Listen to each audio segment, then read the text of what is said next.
Good afternoon dear students, मैं RP Yadav आप सभी का स्वागत करता हूं। आज के इस सेशन में अपन बात करने वाले हैं बायोटेक्नोलॉजी से रिलेटेड इंपॉर्टेंट क्वेश्चंस की। तो लेक्चर स्टार्ट करने से पहले अपन बात करें जो आपका बायोटेक्नोलॉजी सब्जेक्ट है आपके प्री पीजी में, जिसमें लगभग आपके 4 या 5 क्वेश्चन आपको पूछे जाते हैं। तो आज कुछ इंपॉर्टेंट क्वेश्चन अपन डिस्कस करने वाले हैं, जिसमें जो प्रीवियस एग्जाम्स में पूछे गए हैं क्वेश्चंस वो और किस प्रकार के क्वेश्चन आपके आने वाले एग्जाम्स में है वो पूछे जाएंगे, उसी से रिलेटेड उसी से सिमिलर हमने एक चैप्टर प्रिपेयर किया है जिसका नाम रखा है बायोटेक्नोलॉजी एमसीक्यू सीरीज। तो आज के इस सेशन में अपन बात करेंगे कुछ इंपॉर्टेंट कंसेप्ट्स की, बायोटेक्नोलॉजी क्या होता है, साथ ही अपन देखेंगे कि इसमें किस प्रकार के क्वेश्चंस हैं वो बनते हैं। और मेरी उम्मीद है कि ये जो आपके टॉप 50 क्वेश्चंस मैंने यहाँ पे सिलेक्ट किए हैं उसमें से ऑलमोस्ट आपके 3 to 4 क्वेश्चन है आपके फाइनल एग्जाम में है वो आपको मिल जाएंगे। साथ ही अपन बात करेंगे कुछ और आगे की जो प्लानिंग है, जो प्री पीजी का एग्जाम है आपका पास में आ गया है आपको, तो उससे अपन किस प्रकार फाइट कर सके, उसके जो क्वेश्चंस हैं उनको किस प्रकार क्रैक कर सके। तो इसके लिए एक स्पेशल सेशन अपन लेके चल रहे हैं कि किस प्रकार ज़्यादा से ज़्यादा क्वेश्चन आपके अटेम्प्ट हो और वो आपके राइट होने के चांसेस हो। तो इसके लिए अपन जो सब्जेक्ट्स हैं आपके, जो बाकी सब्जेक्ट जो बचे हुए हैं उनके अपन स्पेशल जो एमसीक्यू सीरीज हैं उनके माध्यम से मोस्ट इंपॉर्टेंट क्वेश्चंस हैं वो डिस्कस करने वाले हैं। तो आज के सेशन में अपन बात करेंगे बायोटेक्नोलॉजी एमसीक्यू फर्स्ट सीरीज की, ठीक है। और इसमें लगभग 50 क्वेश्चन मैंने रखे हैं। तो चलिए स्टार्ट करते हैं। अपना फर्स्ट क्वेश्चन है, तो फर्स्ट क्वेश्चन की अपन बात करें, the term biochemistry is given by. अब देखिए यहाँ पे अपन बात करेंगे कि जो बायोकेमिस्ट्री है, बायोटेक्नोलॉजी है, प्लांट टिश्यू कल्चर है, तो इससे रिलेटेड जो भी हिस्ट्री आपको पता हो तो वो आपको याद रखना है। इसमें से हमेशा एक क्वेश्चन है वो पूछा जाता है। तो यहाँ अपन बात कर रहे हैं the term biochemistry was given by. जो भी साइंटिस्ट यहाँ से रिलेटेड है, जो 4th ऑप्शन है, 4 ऑप्शन है, उनको आपको सॉल्यूशन करना है इनका। तो यहाँ पे अपन बात करेंगे, इसका राइट आंसर क्या हो गया बायोकेमिस्ट्री का कार्ल न्यूबर्ग। साथ ही अपन बात करें अदर जो कंसेप्ट है, अदर जो साइंटिस्ट रिलेटेड है वो किससे हैं, तो यहाँ पे दे रखा है जी हैबरलैंड। तो जी हैबरलैंड है, उसको father of plant tissue culture कहा जाता है, तो ये आपको याद रखना है। दूसरा अपन बात करें मोरासीज एंड स्कूग जो है वो किससे रिलेटेड है, तो आपका जो एमएस मीडिया है, जो आपके प्लांट टिश्यू कल्चर में मीडिया यूज़ किया जाता है, तो उसके लिए ये किसने बनाया, एमएस मीडिया किसने बनाया, मोरासीज और स्कूग ने। साथ ही अपन बात करें पावर एंड एटोल, तो पावर और एटोल ने जो है सबसे पहले जो है जो प्रोटोप्लास्ट फ्यूजन है वो वर्क इसने डन किया है। तो आपको साथ ही इसमें ये क्वेश्चन भी कवर करते चलना है। नेक्स्ट क्वेश्चन है the tissue taken from a plant. ध्यान से किसी क्वेश्चन को पढ़ना है। A tissue taken from a plant और seed and transferred to medium to establish a tissue culture system to regenerate a plant. कहने का मतलब कि प्लांट का या सीड का अपन कोई भी पार्ट अपन यूज़ करते हैं और उसको एक सूटेबल मीडिया में रखते हैं, किसके लिए, ताकि अपने एक प्लांट है वो जनरेट हो सके। तो इसको अपन क्या बोलते हैं, तो यहाँ पे ऑप्शन दिए गए हैं टोटोपोटेंसी, एक्सप्लांट, मीडियम और ऑल ऑफ अबोव। अब देखियो आपको याद करना है टोटोपोटेंसी क्या होती है, तो टोटोपोटेंसी इज द एबिलिटी या capability of the cell to regenerate a plant. तो ये तो नहीं होगा इसका आंसर, तो इसका आंसर जो क्या होगा एक्सप्लांट। यानी जो भी अपन सीडलिंग या कोई पार्ट प्लांट का जो नया प्लांट बनाने के लिए एक प्रॉपर मीडियम में रखते हैं ताकि उससे पूरा प्लांट जो है वो बन सके, उसको क्या बोलते हैं अपन, एक्सप्लांट अपन बोलते हैं। तो इसका राइट आंसर क्या हो जाएगा एक्सप्लांट, ठीक है। तो ये लास्ट ईयर आपके प्री पीजी में क्वेश्चन पूछा हुआ है कि एक्सप्लांट क्या होता है। नेक्स्ट क्वेश्चन है, देखिए लैंग्वेज का थोड़ा सा इश्यू रहता है कि लैंग्वेज आपको समझ में नहीं आती है, तो थोड़ा सा आपको जो बायोटेक्नोलॉजी से रिलेटेड जो टर्म्स हैं उनके बारे में थोड़ा सा डिटेल से पढ़ना चाहिए, ठीक है। यहाँ पे देखिए an unorganised and undifferentiated mass of proliferated cells produce either in a culture in a nature and usually contain parenchymatous cells, यानी कि एक इस प्रकार का जिसमें किसी प्रकार का कोई डिवाइडेशन नहीं होता है, इस प्रकार के जो सेल्स होती है उनका जो गुच्छा होता है उसको क्या बोलते हैं? तो यहाँ पे अपन बात करें साइब्रिड, हाइब्रिड, कैलस और एक्सप्लांट, तो इसका राइट आंसर क्या है आपको? कैलस। तो इसमें देखिए कौन कौन से टर्म्स आपको याद रखने हैं। एक तो आपको पेरेनकाइमेटस जो है अगर टर्म दिखता है, ठीक है। दूसरा जो है आपको प्रोलिफरेटेड, जो कई प्रकार की सेवरल उसमें ग्रोथ प्रेजेंट होती है, तो इस प्रकार की जो कंडीशन देखने को मिलती है वो होता है केलस। जो एक्सप्लांट अपन लेते हैं उसको प्रॉपर मीडियम में अपन जो रखते हैं, मीडियम में जो रखते हैं तो उससे पहले जो प्लांट है वो एक स्पेशल स्ट्रक्चर में डेवलप होता है, उस स्ट्रक्चर को बोलते हैं अपन केलस। उसके बाद में केलस के बाद में जो प्लांट है उसमें रूट्स और सूट जो है उनका डिवाइडेशन होता है। तो ये इसका आंसर क्या हो गया आपका? केलस। नेक्स्ट क्वेश्चन है the ability of single cell, ध्यान से क्वेश्चन को समझना है। The ability of single cell to divide and produce all of the differentiated cells and organism. तो इस प्रकार की जो कैपेसिटी होती है सेल की, कि सिंगल सेल है वो पूरा का पूरा प्लांट है एक मीडियम में डालने के बाद में वो डेवलप होता है एक प्लांट में, तो उस कैपेसिटी को बोलते हैं अपन टोटिपोटेंसी। ठीक है, ये क्वेश्चन भी आपके प्री पीजी में आया हुआ है। नेक्स्ट क्वेश्चन है विच of the following is an example of natural cytokinin. अब देखिए जो बायोटेक्नोलॉजी है उसमें अपन कई प्रकार के जो प्लांट ग्रोथ रेगुलेटर्स हैं उनकी हेल्प लेते हैं, और आपको सबसे पहले आपको इस चीज़ का पता होना चाहिए कि प्लांट ग्रोथ रेगुलेटर्स जो हैं उनका वर्क क्या होता है। इसमें ऑक्सिन का, साइटोकाइनिन का, जिब्रेलिन, इथाइलिन और एबीए का किस प्रकार एक स्पेशल रोल होता है और उसको किस पर्पज के लिए अपन प्लांट टिश्यू कल्चर है उसमें यूज करते हैं। तो यहाँ पूछा जा रहा है, तो इनकी डिटेल में आपको पता होना चाहिए कि कौन से की क्या फीचर्स हैं, कौन से का क्या वर्क होता है, कौन कौन से उसके एग्जाम्पल होते हैं। तो यहाँ पूछ रहा है कि जो साइटोकाइनिन है वो एक तो सिंथेटिक कंपाउंड होता है, एक क्या होता है? Natural compound. तो यहाँ आपको पूछ रहा है कि इनमें से कौन सा है वो नेचुरल कंपाउंड होता है। तो यहाँ पे अपन बात करें बीएपी का मतलब होता है बेंजीन एमिल प्यूरिन, इसी प्रकार काइनेटिन और जिएटिन। तो इसका राइट आंसर क्या है आपका? जिएटिन। इसके अलावा जो काइनेटिन और बीएपी जो है वो क्या है? सिंथेटिक कंपाउंड है जो किसके लिए यूज किए जाते हैं? आपके साइटोकाइनिन के लिए यूज किए जाते हैं। नेक्स्ट है the chromosome theory was given by.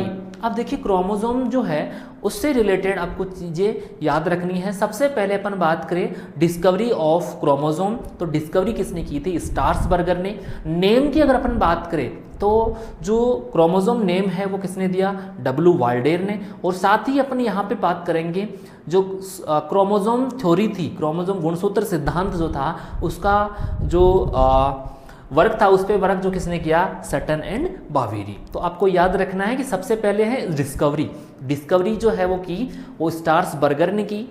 दूसरा अपन बात करें उसको जो नाम दिया गया क्रोमोसोम तो डब्ल्यू वाल्डेर ने दिया, और जो थ्योरी थी उसकी वो किसने दी? सटन एंड बावेरी ने।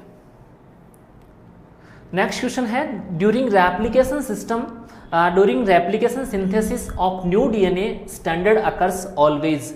तो इसमें पूछ रहा है कि जब नया डीएनए जो है बनता है तो उसमें किस प्रकार की डायरेक्शन उसमें देखने को मिलती है। तो इसमें कौन सी मिलती है? फर्स्ट ऑप्शन है 3 to 5 जो है डायरेक्शन है उस डायरेक्शन में देखने को मिलती है। प्रीपीजी में आया हुआ कि क्वेश्चन है। नेक्स्ट क्वेश्चन है enzyme have been divide into how many broad classes. तो एंजाइम जो होते हैं और एंजाइमेटिक एक्टिविटी है उसका जो कंप्लीट स्टडी अपन करते हैं वो बायोटेक्नोलॉजी में करते हैं कि उसमें जो कई प्रकार की जो फिजियोलॉजिकल प्रोसेस होती है उनको किस प्रकार एंजाइम्स है वो कंट्रोल करते हैं। तो मेजर अपन बात करें तो इसकी 6 क्लास होती है, 6 कैटेगरी होती है जिसमें कई प्रकार के जो एंजाइम्स होते हैं वो प्रेजेंट होते हैं, और उन 6 कैटेगरी की जो एंजाइम्स होते हैं उनका जो वर्क है वो अलग अलग होता है। तो आपको सबसे पहले तो याद ये रखना है कि एंजाइम्स जो है वो 6 कैटेगरी में डिवाइड होते हैं। उसके बाद में अपन बात करें उनके नेम्स की, उनके नेम क्या क्या होते हैं और उनका वर्क जो है किस प्रकार होता है, कौन सा लाइसिस करता है, तोड़ता है, कोई कौन सा है उसको जोड़ता है। तो इस प्रकार का आपको डिटेल में इसको देखना है। नेक्स्ट क्वेश्चन है phyto hormone related to fruit ripening. तो जो पीजीआरएस अपन बोल रहे हैं, प्लांट ग्रोथ रेगुलेटर्स, जिनका अपन यूज कर रहे हैं, तो उनका वर्क जो मैंने बताया कि क्या क्या वर्क है, तो यहाँ पूछ रहा है कि phyto hormone related to fruit ripening. तो फ्रूट राइपनिंग के लिए कौन सा हार्मोन रेस्पॉन्सिबल होता है, तो आपको सबको पता है कि इसमें इथाइलिन जो होता है वो क्या होता है, एक फाइटो हार्मोन होता है जो फ्रूट राइपनिंग को क्या करता है, इंड्यूस करता है। साथ ही अपन बात करें, इथाइलिन जो है एक प्रकार का एमिनो एसिड जो होता है मिथियोनिन, उससे बनता है। तो यहाँ अपन बात कर रहे हैं कि इथाइलिन जो है वो उसका प्रीकर्सर क्या होता है, मिथियोनिन, और मिथियोनिन जो होता है वो क्या होता है, एक सल्फर कंटेनिंग एमिनो एसिड होता है। बात करें अपन एमिनो एसिड्स की, तो एमिनो एसिड्स जो है वो नाइट्रोजन जो बेस होते हैं उनसे बने होते हैं, प्यूरिन्स पायरिमिडिन्स जो होते हैं उनसे बने होते हैं। और ये जो है सल्फर कंटेनिंग, जो अपन बात करें सल्फर कंटेनिंग एमिनो एसिड जो होते हैं वो सिस्टीन, सिस्टाइन और मिथियोनिन जो है वो होते हैं। तो उसी में से मिथियोनिन जो होता है वो इथाइलिन का डेवलपमेंट करता है। नेक्स्ट क्वेश्चन है molecular markers which can not be detected by polymerase chain reaction method is, यानी कि इनमें से कौन सा जो मोलिकुलर मार्कर है जो आपका पीसीआर चेन रिएक्शन है, पॉलीमर चेन रिएक्शन है, उस प्रोसेस से डिटेक्ट नहीं होता है। तो इसका एग्जाम्पल जो है वो क्या है, RELP। तो ये भी आपको याद रखना है। और हमेशा आपके जो मोलिकुलर मार्कर्स हैं उनमें से प्री पीजी में हमेशा एक क्वेश्चन देखने को आपको मिलता है, तो ये याद रखना है आपको।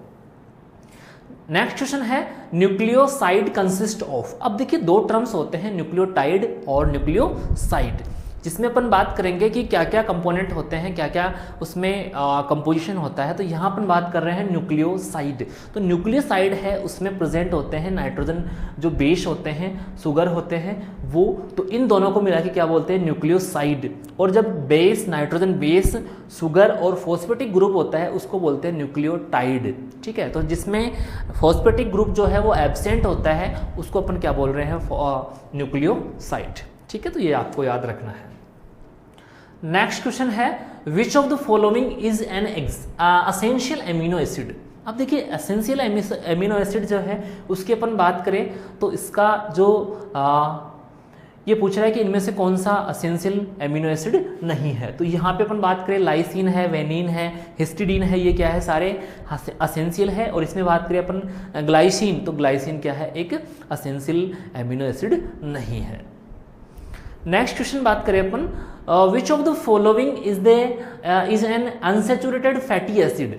तो अनसैचुरेटेड फैटी एसिड है, उसका एग्जाम्पल की अगर अपन बात करें तो इसमें जो लिनोलिक एसिड है वो क्या है, एक अनसैचुरेटेड फैटी एसिड होता है। ठीक है, नेक्स्ट क्वेश्चन की बात करें सुक्रोज इज ए। सुक्रोज की अपन बात करें कि किस प्रकार का नेचर होता है, वो मोनोसेक्राइड होता है, डाइसेक्राइड होता है। और साथ ही आपकी जो सुक्रोज से रिलेटेड क्वेश्चन है वो आपको एग्जाम्स में पूछे जाते हैं। तो यहाँ अपन बात करेंगे कि सुक्रोज एक तो क्या है आपका डाइसेक्राइड है, दूसरा अपन बात करें कि इसको जो है नॉन रिड्यूसिंग शुगर है वो बोलते हैं। ठीक है, नेक्स्ट क्वेश्चन है which hormone is responsible for stimulating DNA synthesis in plants.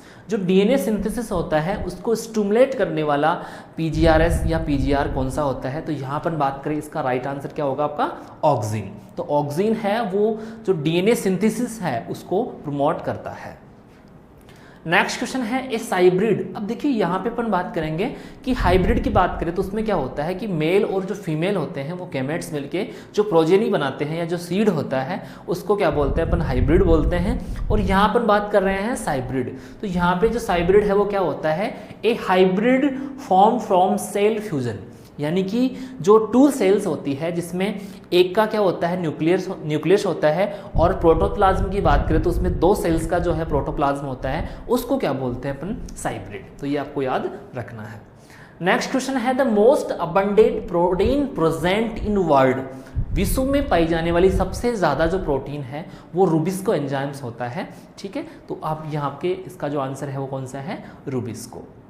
Next question है the term biotechnology was coined by. तो बायोटेक्नोलॉजी जो वर्ड है वो किसने दिया, तो कार्ल इरेकी है उसने ये वर्ड दिया है। तो ये क्वेश्चन भी आपके एग्जाम में पूछा जा चुका है। नेक्स्ट क्वेश्चन है विच of the following is the example of non reducing sugar. तो नॉन रिड्यूसिंग शुगर में उसमें जब अपन बात करें तो इसमें से जो आपको ऑप्शन दिख रहे हैं इसमें सुक्रोज है और बाकी के जो 3-4 ऑप्शन आपको और दिख रहे हैं तो वो सारे के सारे क्या है आपके नॉन रिड्यूसिंग शुगर है। तो ये आपको याद रखने के लिए मैंने यहाँ पे ये क्वेश्चन डाला है। इसमें से अपन बात करें इन सभी शुगर्स में ये सारे के सारे क्या है नॉन रिड्यूसिंग है और इनमें से मोस्ट इंपॉर्टेंट जो है वो कौन सा होता है सुक्रोज होता है। तो ये आपको याद रखना है। अब देखिए ये जो नॉन रिड्यूसिंग शुगर होती है उसको डिटेक्ट करने के लिए कई प्रकार के अपन टेस्ट यूज करते हैं। तो यहाँ पे पूछा गया है test done for determination of non reducing sugar. तो नॉन रिड्यूसिंग जो शुगर होता है उसका डिटर्मिनेशन अपन किस प्रकार कर सकते हैं। तो इसके लिए जो टेस्ट यूज लिया जाता है एग्जाम्पल दिए हुए हैं। तो इसके लिए जो बेनेडिक्ट जो टेस्ट है वो यूज किया जाता है। तो ये आपको याद रखना है। नेक्स्ट क्वेश्चन है एग्जाम्पल ऑफ अक्रेल यानी क्रेल कार्बन जिसको बोलते हैं अपन विच डज नॉट आइसोमरेज यानी कि जो है आइसोमर नहीं बनाता है अमीनो एसिड। तो इनमें से कौन सा जो अमीनो एसिड है वो एक्रेल कार्बन है जिसमें अपन एग्जाम्पल इसमें देख रहे हैं। और ये क्वेश्चन आपके जो 2016 या 17 जो एग्जाम हुई थी प्री पीजी की उसमें पूछा गया था। तो यहाँ इसका जो आंसर है वो क्या है आपका ग्लाइसिन। शायद हो सकता है 18-19 में पूछा गया हो लेकिन ये क्वेश्चन पूछा जा चुका है।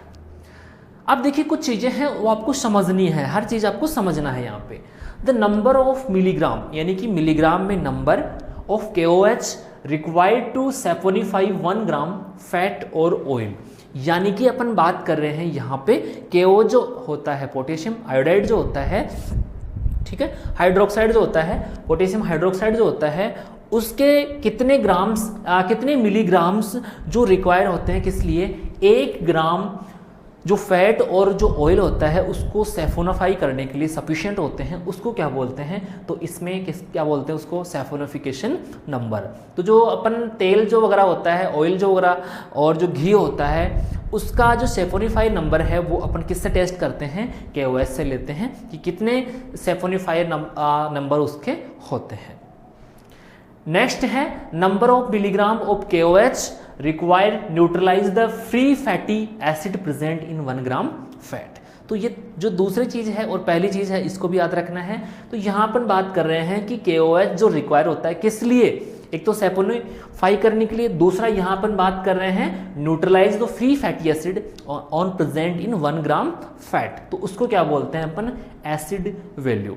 ठीक है, तो एसिड वैल्यू सैपोनिफाई नंबर। और इसी प्रकार सा जो नेक्स्ट क्वेश्चन है it indicates number of grams of iodine absorb by 100 gram of fat. यानी कि आयोडीन जो होता है उसका जो कितने ग्राम्स हैं वो 100 ग्राम फैट है उसके द्वारा एब्जॉर्ब किए जाते हैं, उसको क्या बोलते हैं आयोडीन वैल्यू। तो ये तीनों चीज़ें याद रखनी है आपको, सैफोनिफाई नंबर क्या होते हैं, एसिड वैल्यू क्या होते हैं और साथ ही यहाँ पे अपन बात कर रहे हैं आयोडीन वैल्यू। नेक्स्ट क्वेश्चन है restriction enzyme were discovered by. अब देखिए रेस्ट्रिक्शन एंजाइम की अपन बात करें तो जेनेटिक इंजीनियरिंग होती है तो उसमें जो डिजायरेबल सेगमेंट होता है, डिजायरेबल जो जीन होता है उसका डीएनए में से जो अपन काटते हैं, काट के उसको निकालते हैं, तो काटने के लिए अपन क्या यूज़ करते हैं रेस्ट्रिक्शन एंजाइम बोलते हैं। उस एंजाइम का यूज़ करते हैं रेस्ट्रिक्शन एंजाइम, जिनको आणविक कैंचियाँ भी बोलते हैं अपन बात करें ना। तो यहाँ पे इसकी जो खोज है, डिस्कवरी है, वो किसने की, स्मिथ और नेथेंस जो है उसने की थी। तो आपको पता होना चाहिए कि जो रेस्ट्रिक्शन एंजाइम है उनका वर्क क्या होता है कि डिजायरेबल जो जीन होता है उनको किसी सेल से कट करके बाहर निकालना। नेक्स्ट क्वेश्चन है bacteria protect themselves from virus bye फ्रेगमेंटिंग viral DNA with. तो जो बैक्टीरिया है वायरस अपने आप को वायरस से जो प्रोटेक्ट करते हैं, किस प्रकार प्रोटेक्ट करते हैं, कौन सा डीएनए है वो अपन इसमें यूज़ करते हैं, फ्रेगमेंटेशन जो होता है तो इसमें एंडोन्यूक्लियस जो है उसका यूज़ लेते हैं वो। नेक्स्ट क्वेश्चन है अलीजा। ठीक है, अलीजा इस एक प्रकार का टेस्ट है तो वो किसके लिए किया जाता है, addition of substrate that is converted into a coloured end product. तो इस प्रकार जो एलिजा टेस्ट होता है वो एक प्रकार के डिटेक्शन के लिए यूज लिया जाता है कि इसमें कौन सा माइक्रो ऑर्गेनिज्म जो है वो प्रेजेंट है, तो इसके लिए अपन एलिजा टेस्ट है वो यूज करते हैं। नेक्स्ट क्वेश्चन है the golden rice variety is rich in, जो गोल्डन राइस वेराइटी है वो किससे रिच है, जो बायोटेक्नोलॉजी से प्रिपेयर की गई है। तो बायोटेक्नोलॉजी से प्रिपेयर की गई जो गोल्डन राइस है उसमें बीटा कैरोटीन जो होता है, ठीक है, यहाँ पे देखिए ये बीटा करना है, यहाँ पे इसको बीटा कैरोटीन, और बीटा कैरोटीन क्या होता है, विटामिन ए जो होता है उसका क्या होता है, प्रीकर्सर होता है। तो यहाँ पे गोल्डन राइस जो है उसमें और बीटा कैरोटीन और जो फेरेटीन है वो प्रोटीन क्या होती है, ज़्यादा मात्रा में होती है। और ये अपन बात करें गोल्डन राइस है और जो किस प्रोसेस से बनाई गई है, इसी प्रकार जो पूसा जय किसान है, तो ये सारी की सारी चीज़ें, ये सारी वेराइटी बायोटेक्नोलॉजी है प्रोसेस से बनाई गई है, ठीक है। नेक्स्ट क्वेश्चन है the DNA fragments have sticky ends due to, जो डीएनए जो फ्रेगमेंट होते हैं जो चिपकाने के लिए योग्य जो होते हैं तो वो किस वजह से होते हैं, तो उनके जो अनपेयर्ड बेस हैं इसके कारण क्या होते हैं, इनके जो एंड्स होते हैं वो कैसे होते हैं, स्टिकी होते हैं। तो ये आपको पता होना चाहिए।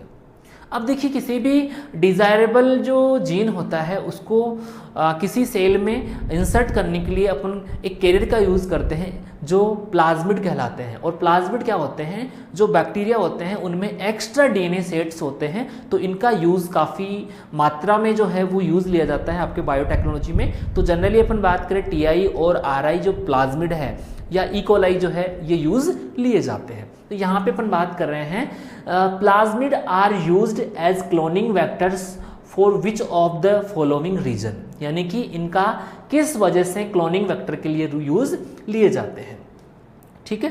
तो यहाँ अपन बात करें तो इसका जो राइट आंसर है वो क्या है, self replication in bacterial cell. तो इनका जो रेप्लिकेशन है वो ऑटोमेटिकली सेल्फ जो है हो सकता है, इस वजह से इनको एज ए वेक्टर के लिए अपन यूज करते हैं।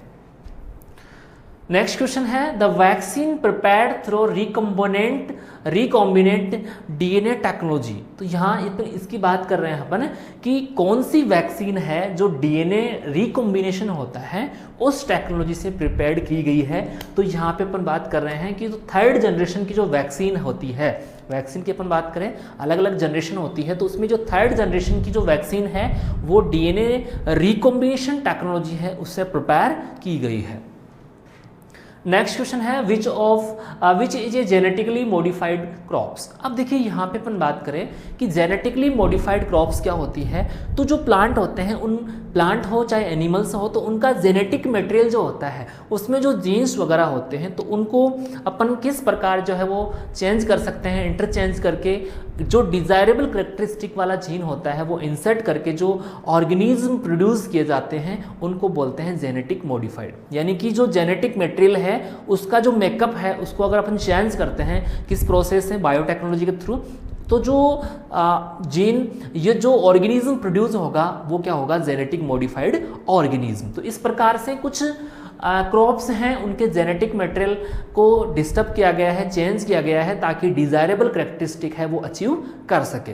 तो इस प्रकार के BT cotton, BT brinjal, golden rice ये सारे के सारे क्या हैं आपके जेनेटिक मॉडिफाइड क्रॉप्स हैं। यहाँ पर बात करें बीटी कॉटन जो होता है वो पिंक बॉलवर्म जो उसमें इंसेक्ट लगता है तो उससे रेसिस्टेंट जो बनाने के लिए उसमें जो बैसिलस थुरेंजिसिस नामक जो बैक्टीरिया है उसके जीन इसमें डाले गए हैं। तो ये जो बैक्टीरिया है इसमें जो जीन होता है क्राइजीन होता है, तो क्राइजीन जो एक इस प्रकार की टॉक्सिन प्रोड्यूस करता है जो लेपिडोप्टेरा और कोलियोप्टेरा जो इंसेक्ट होते हैं उनके डाइजेस्टिव सिस्टम को क्या करते हैं वो इफेक्ट करते हैं। इसी प्रकार जो ब्रिंजल है उसमें जो सूट बोरा लगता है, फ्रूट बोरा लगता है तो उसके लिए बनाया गया है। साथ ही गोल्डन राइस है तो गोल्डन राइस जो क्वालिटी है उसकी उसमें विटामिन ए जो है उसकी क्वांटिटी को बढ़ाने के लिए उसमें कुछ डिज़ायरेबल जीन्स जो है वो डाले गए हैं। तो इस प्रकार बनाया हुआ आपका गोल्डन राइस। तो ये सारी टेक्नोलॉजी बायोटेक्नोलॉजी की हेल्प लेते हुए अपन डिज़ायरेबल करेक्टरिस्टिक वाला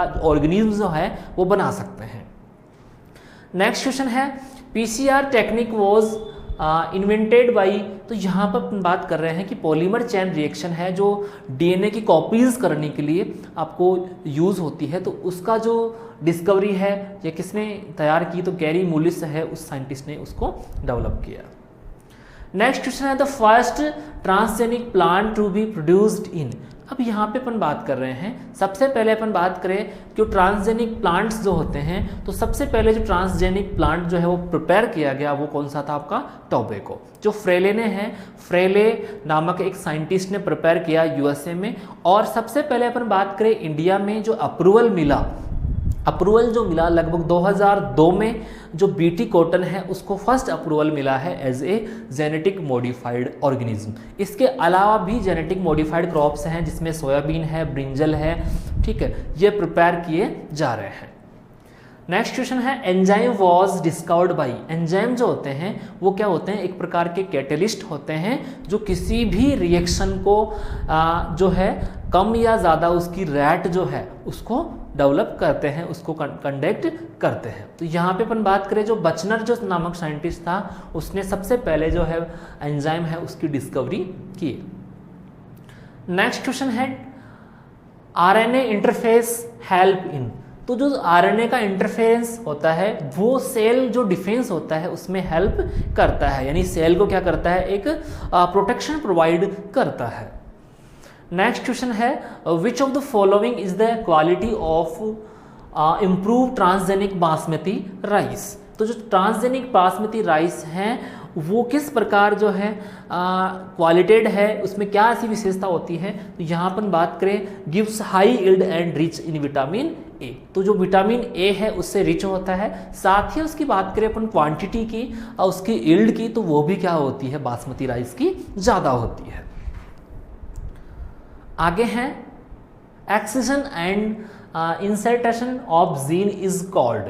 तो देखिए, किसी भी जीन को डिज़ायरेबल साइट से उसको काटना, उसके बाद में डिज़ायरेबल जो जेनेटिक मॉडिफाइड क्रॉप अपन बना रहे हैं उस जीव में इंसर्ट करना, उस प्लांट में इंसर्ट करना। तो इस प्रकार की जो प्रोसेस है वो किस प्रोसेस के द्वारा फॉलो की जाती है, तो जेनेटिक इंजीनियरिंग है उसकी हेल्प ली जाती है, जिसमें जो वेक्टर होते हैं, जो रेस्ट्रिक्शन एंजाइम होता है वो उस जीन को प्रॉपर साइट से काटता है। उसके बाद में जो आपके वेक्टर अपन यूज़ करते हैं, प्लाज्मिड जो यूज़ करते हैं, उनकी हेल्प से उस जीव तक पहुंचाते हैं, और जो आपका लाइगेज है उसकी हेल्प से जो है उसको डिजायरेबल जो ऑर्गेनिज्म है उसमें जोड़ने का काम करते हैं। तो ये सारी प्रोसेस किसमें होती है, जेनेटिक इंजीनियरिंग में। नेक्स्ट क्वेश्चन है, the expression of transgene in the target tissue is identified.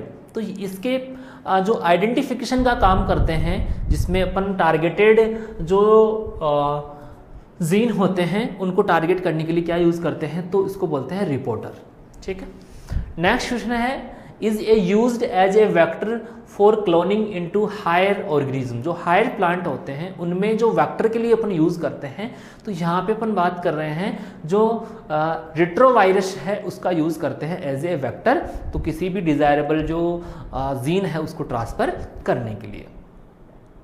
Next question है, which bacterium is used in the production of insulin by genetic engineering. जो देखिए, मधुमेह जो होता है आपका, शुगर जो होता है, उस रोग का निवारण किस प्रकार किया जाए, तो इसमें एक इंसुलिन नामक प्रोटीन प्रोड्यूस करने वाले बैक्टीरिया है, उसके जीन है वो डाले जाते हैं। तो इस प्रकार जो है उसके लिए अपन क्या यूज़ लेते हैं, तो जो इस्टेरेसिया है, ई कोलाई जो है बैक्टीरिया है वो उसमें जो इंसुलिन प्रोड्यूस करने वाला बैक्टीरिया है वो जेनेटिक इंजीनियरिंग के थ्रू डाला जाता है, और इस प्रकार जो इस्टेरेसिया कोलाई है, ई कोलाई जो है वो इंसुलिन प्रोड्यूस करता है, और उस इंसुलिन का यूज़ है जो डायबिटीज़ है उन पेशेंट्स के लिए यूज़ किया जाता है।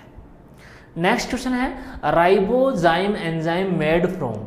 अब देखिए, यहाँ पे अपन बात कर रहे हैं जो एंजाइम होता है उसमें मेनली जो एंजाइम होते हैं वो किसका बना होता है, प्रोटीन का बना होता है, और साथ ही आरएनए का बना होता है। तो इसमें जो राइबोजाइम है एंजाइम वो किसका बना होता है, आपके आरएनए का बना होता है। नेक्स्ट क्वेश्चन है, enzyme catalysing the removal of groups from substance by mechanism other than hydrolysis. तो इस प्रकार का एंजाइम जो किसी भी प्रोसेस को या किसी भी जो मटेरियल होता है उसको हाइड्रोलाइसिस द्वारा क्या करता है, अलग अलग करता है, उसको तोड़ता है, तो वो एंजाइम कौन सा होता है, तो वो कौन सा होता है, लाइसेस। कौन सा होता है? लाइसिस। लाइसिस का मतलब होता है तोड़ना, और हाइड्रोलाइसिस की प्रोसेस के द्वारा तोड़ता है, यानी कि in the presence of water. In enzyme protein part, अब देखिए मैंने बात की कि प्रोटीन जो एंजाइम्स जो होते हैं उसमें दो पार्ट्स होते हैं, एक होता है आपका प्रोटीन पार्ट, दूसरा होता है नॉन प्रोटीन पार्ट। तो प्रोटीन पार्ट जो होता है उसको क्या कहा जाता है? तो यहाँ पे देखिए holo enzyme, apo enzyme, cofactor और बी एंड सी। तो जो प्रोटीन पार्ट होता है उसको एपो एंजाइम या कोफैक्टर के नाम से जाना जाता है, ठीक है। इसी प्रकार अपन बात करें, जो आपका मीडियम अपन प्रिपेयर करते हैं उसमें कई प्रकार के ऑर्गेनिक साल्ट्स वगैरह रखते हैं और नाइट्रोजन का सोर्स रखते हैं। तो इस प्रकार जो मीडियम अपन तैयार करते हैं जो टिश्यू कल्चर के लिए, जिसमें अपन एक्स प्लांट डालते हैं और उसमें सफिशिएंट अमाउंट में जो PGRS वगैरह है ये सारा डालते हैं, तो उसमें एगार जो यूज लिया जाता है उसका क्या यूज होता है? तो यहाँ पूछा जा रहा है एगार is work in nutrient medium. तो अगार जो है वो किस प्रकार का वर्क करता है? और कार्बन सोर्स का वर्क करता है, ऑर्गेनिक सप्लीमेंट का यूज करता है, गैलिंग एजेंट का करता है, या कॉम्प्लेक्स ऑर्गेनिक एडिटिव्स का काम करता है। तो यहाँ पे अपन बात कर रहे हैं जो अगार जो है वो गैलिंग एजेंट, यानी कि उसमें एक प्रॉपर जो थिकनेस होती है, एक जो हार्डनेस होती है मीडियम की, उसके लिए रेस्पॉन्सिबल होता है। नेक्स्ट क्वेश्चन है first protoplast fusion is done by. तो यहाँ पे अपन बात कर रहे हैं जो फर्स्ट अपन डिस्कस किया, पावर और एटोल जो है, पावर और एटोल जो होता है जो साइंटिस्ट हैं। अब देखिए यहाँ पे अपन बात करें एटोल जो होता है, तो जिन्होंने MSc कर लिया है उनको तो पता होता है कि एटोल क्या होता है। साथ ही जो UG के स्टूडेंट हैं जिन्हें अभी रिसेंटली UG किया है, तो एटोल जो होता है एक प्रकार के जो साइंटिस्ट जो होते हैं उनके जो साथ वाले जो वर्क वाले होते हैं, जैसे कोई भी जो डिस्कवरी होती है उसमें अगर कोई साइंटिस्ट दो है तो उनके दोनों के नाम आ जाते हैं। लेकिन अगर दो से ज़्यादा साइंटिस्ट होते हैं तो इनको इस प्रकार जो है लिखा जाता है एटोल। इसका मतलब होता है सहयोगी या उसके हेल्प करने वाले आदमी। तो पावर और उसके सहयोगी जो है उसने सबसे पहले प्रोटोप्लास्ट फ्यूजन है वो किया, ठीक है। नेक्स्ट क्वेश्चन है who is the father of plant tissue culture. तो प्लांट टिश्यू कल्चर है उसके फादर कौन है? जी हैबरलैंड, जो अपन फर्स्ट में ही डिस्कस कर चुके हैं। नेक्स्ट क्वेश्चन है the term somaclonal variation was given by. तो जो सोमोक्लोनल वेरिएशन है और आपकी जो पूसा बायो किसान है, पूसा जय किसान है बायो 902, तो जो सोमोक्लोनल वेरिएशन है उस टेक्नोलॉजी द्वारा बनाई गई है थ्रू बायोटेक्नोलॉजी। और ये किसने बनाई या किसने ये सोमोक्लोनल जो वर्ड है वेरिएशन है वो दिया? तो लार्किन और स्कोर थ्रॉट जो है उन्होंने ये जो टेक्नोलॉजी वो दी है। नेक्स्ट क्वेश्चन है फादर ऑफ एग्रीकल्चर बायोकेमिस्ट्री। तो जस्टिन वॉन लिविंग है, JB लिविंग है, वो क्या है? फादर ऑफ एग्रीकल्चर बायोकेमिस्ट्री, ठीक है। नेक्स्ट क्वेश्चन है in enzyme non protein part called. Non protein जो कार्ड होता है और नॉन प्रोटीन पार्ट जो किसका बना होता है? RNA का बना होता है, तो उसको क्या बोलते हैं अपन? होलो एंजाइम बोलते हैं। और अपने जो एपो एंजाइम और कोफैक्टर जो बोलते हैं प्रोटीन पार्ट्स को बोलते हैं। तो ये अपन ने मोस्ट इंपॉर्टेंट जो बायोटेक्नोलॉजी के क्वेश्चंस हैं वो डिस्कस किए, और पूरा विश्वास है मेरा कि आप इन क्वेश्चंस को अगर ढंग से प्रिपेयर कर लेंगे तो फाइनल एग्जाम है उसमें अगर आपको क्वेश्चन आते हैं बायोटेक्नोलॉजी के 4 या 5 क्वेश्चन जो भी आते हैं तो उनको आप सोल्व कर सकते हो। साथ ही अपन बात करने वाले हैं आज एक स्पेशल बात की। तो स्पेशल अगर अपन बात करें जो स्टूडेंट्स हैं जो उनकी तैयारी अच्छी है लेकिन कुछ टॉपिक्स हैं, देखिए सब्जेक्ट की बात नहीं कर रहे हैं अपन कि सब्जेक्ट पूरा अपन नहीं करवा सकते इस टाइम, टाइम अपने पास सफिशिएंट है, कम टाइम है अपने पास। तो यहाँ अपन बात कर रहे हैं जो स्पेशल क्लास की अगर किसी स्टूडेंट को डिमांड हो कि कोई टॉपिक है वो अगर समझ में नहीं आ रहा है तो उस पर मैं टॉपिक है उसको सॉल्यूशन यहाँ पे करवा दूंगा। तो जो स्टूडेंट्स की ज़्यादा डिमांड रहेगी उसको मैं पहले प्रायोरिटी दूंगा। तो किसी भी सब्जेक्ट में किसी भी प्रकार का कोई डाउट हो, कोई चैप्टर है उसका कोई पॉइंट हो वो समझ में नहीं आ रहा है तो आप मेरे को कमेंट बॉक्स में कमेंट कर सकते हैं और जल्दी ही मैं उसको जो क्लास उसकी जो डिज़ायर्ड क्लास है उसको लेने की कोशिश करूँगा। साथ ही अपन बात करने वाले हैं जो प्री पीजी के जो प्रीवियस ईयर की जो क्वेश्चन है उनके सॉल्यूशन की तो वो भी जल्दी मैं आपको अवेलेबल करवाऊंगा। तो इसमें जो भी आपके पास 10 या 12 दिन जो बचे हुए हैं, रिमेनिंग है, तो उनमें अपन एक स्पेशल सेशन लेके चलेंगे जिसमें कुछ स्पेशल क्लासेस होंगी, कुछ स्पेशल जो सब्जेक्ट्स होंगे उनके इंपॉर्टेंट क्वेश्चंस होंगे, साथ ही अपन बात करने वाले हैं प्रीवियस ईयर के क्वेश्चनों के सॉल्यूशन की। तो वीडियो है उसको आप आराम से और अच्छी तरीके से देखें, क्योंकि ये जो वीडियो है वो आपके लिए काफ़ी यूज़फुल साबित होने वाले हैं। साथ ही जो और स्टूडेंट आपके जो फ्रेंड्स वगैरह हैं जो इसके जो प्रीपीजी है उसकी तैयारी कर रहे हैं, तो उनको भी हेल्प करें ये वीडियो शेयर करने में, ठीक है।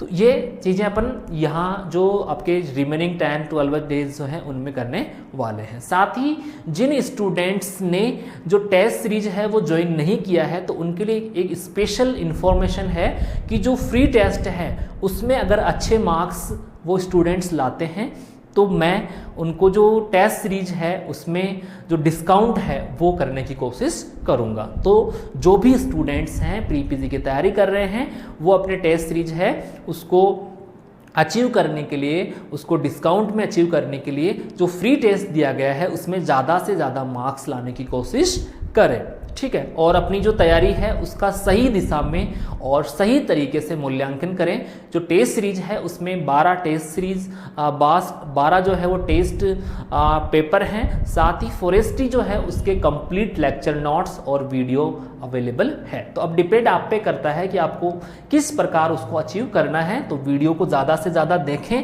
ताकि आप सबकी हेल्प हो सके, और मेरा विश्वास है कि ये जो वीडियो है वो काफ़ी आपके लिए यूज़फुल साबित होने वाले हैं। नए सेशन में फिर मिलते हैं, तब तक के लिए धन्यवाद।